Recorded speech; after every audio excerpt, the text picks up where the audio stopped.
Hi, this is Indraneel and you are watching Business Bites in our channel, The Spotlight News, India's first online business news channel.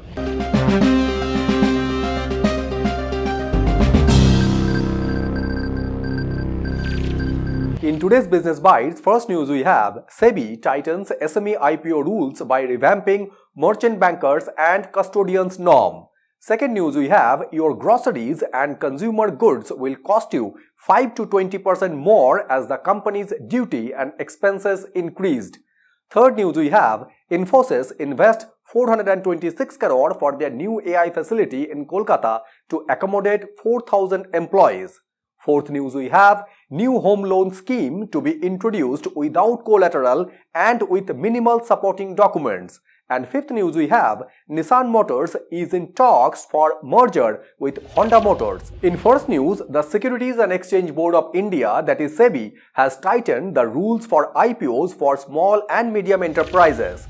SEBI, in the process of tightening the rule for SMEs, altered the framework for merchant bankers and custodians by raising their minimum net worth requirements, which will be 75 crore for the custodians and 50 crore for the merchant bankers.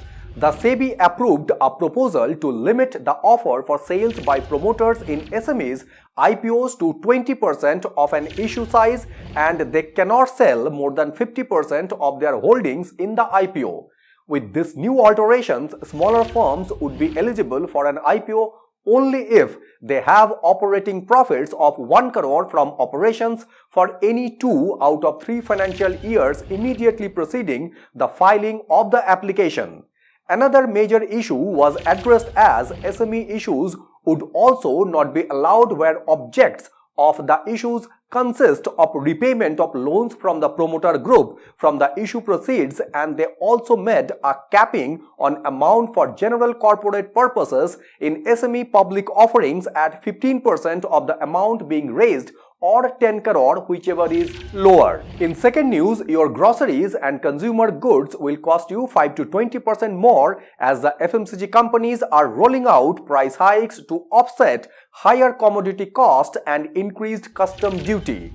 The entire household basket from tea and edible oil to soap and skin cream will be 5 to 20% more expensive, and that will be marking the biggest price hike in last 12 months. FMCG companies' production costs have swelled up due to 22% increase in import duty on edible oil this September and a total 40% rise in this calendar year.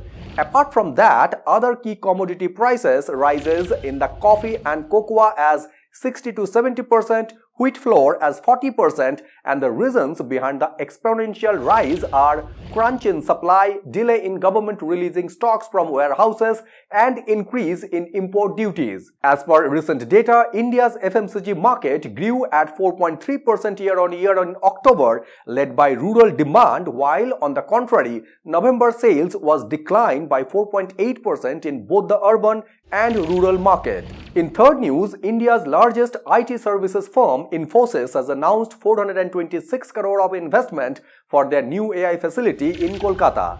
The Bengaluru-based company INFOSYS has developed the state-of-the-art facility in 320,000 square feet of area, which is designed to accommodate 4,000 employees in a hybrid working model. The new center of INFOSYS will generate employment opportunities in next-gen technologies like cloud and artificial intelligence, which will provide their employees a greater flexibility and in enabling them to work on new-age technologies across a diverse range of industries. In this new facility, INFOSYS will be providing services to the manufacturing, logistic, financial services, energy, and utilities-like industries. The new center has been incorporated with energy-efficient features like low-energy cooling, smart building automation, rainwater harvesting, and wastewater recycling, while the center will also enable with amenities for employees like flexible workstations, training facilities, and wellness centers. In fourth news, the Government of India is firming up to zero collateral housing loan scheme for low and middle income group to offer up to 20 lakh with minimal documentations or third-party guarantee. Under the existing provisions, housing loan up to 8 lakh are eligible for guaranteed cover, and the new scheme to make the credit available for those home buyers who do not have any documented income or minimal supporting documents, and those loans could have a tenure of 30 years. The new scheme is under discussion on various parameters like eligible income and equated monthly installation, that is EMI, and net monthly income ratio, where the 70% of the loan amount in default will be guaranteed under the scheme. Government would come out with an interest subsidy scheme to facilitate loans at affordable rates for urban housing, where as per existing provisions, households up to annual income of 3 lakh comes under economically weaker sections, household with 3 to 6 lakh of annual income comes under lower income group, while households with annual income of 6 to 9 lakh rupees comes under middle income group. Under Pradhan Mantri Awas Yojana Urban 2.0, government assistance of rupees 2.30 lakh crore will be provided to 10 million urban poor and middle class families through state or union territories to construct, purchase or rent a house at an affordable cost in urban areas in 5 years. And in fifth news,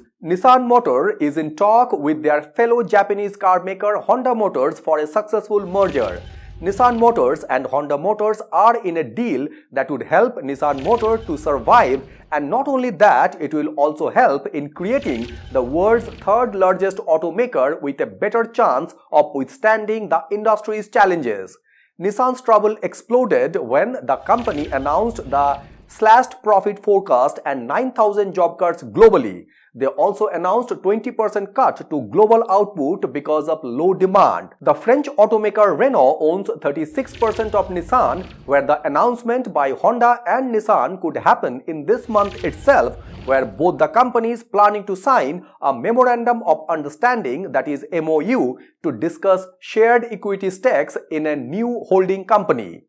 Taiwan-based producer of iPhones, Foxconn, has shown interest in Nissan, and that accelerates the Honda merger efforts out of the fear that the Japanese company may be vulnerable to a takeover by the Taiwanese firm. So these were the top 5 business news from Business Bytes in our channel, The Spotlight News, India's first online business news channel. So thank you very much for watching Business Bytes, and signing it off.